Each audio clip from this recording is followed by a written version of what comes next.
Jai Shri Mahakal. Welcome back to another shorts. कांदा खोबरा गॅसवर भाजून तुकडे करून घेतले, हिरव्या मिरच्या घेतल्या, तेजपत्ता घेतला, बडीशोप घेतली, धना पावडर घेतली, खसखस घेतली आणि काही खडे मसाले घेतले जसं की विलायची, लवंग, इलायची, जावित्री, तेजपत्ता आणि फुटाणे घेतलेत. सो हे सगळे खडे मसाले भाजून घ्यायचेत गॅसवर. भाजून घेतल्यानंतर काळं खोबरं, खडे मसाले आणि फुटाणे यांचं एक पावडर करायची अशा प्रकारे.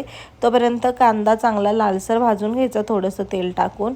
कांदा भाजून झाला त्या वाटणात टाकून द्यायचा. लसूण आणि हिरव्या मिरच्या थोडंसं तेल टाकून चांगलं भाजून ह्या सगळ्यांचं एक वाटण तयार करायचं आहे थोडं थोडं पाणी घालून.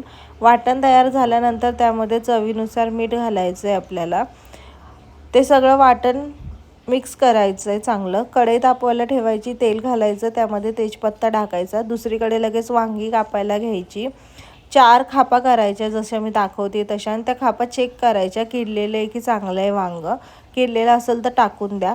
त्याच्यामध्ये मीठ, हळद आणि हिंग असं वांग्यामध्ये भरायचं आणि मग जो आपण मसाला केला आहे तो भरायचा आहे. कसं ते मी दाखवले तुम्हाला. लगेच तापलेल्या तेलामध्ये वांगे सोडून द्यायचे. सगळ्या पाठी लाल होऊस तर सगळ्या बाजूने वांगे चांगले भाजून घ्यायचे. वांगे सगळीकडून लालसर भाजल्यानंतर जो आपण मसाला केला आहे, वाटला आहे, तो टाकायचा.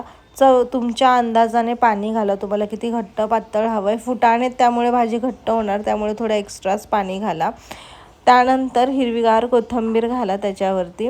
एक उकळी येऊ द्या. वांगी शिजलेत का चेक करा आणि लगेच खायला घ्या. भाकरीसोबत, भातासोबत तुमची भाजी रेडी आहे.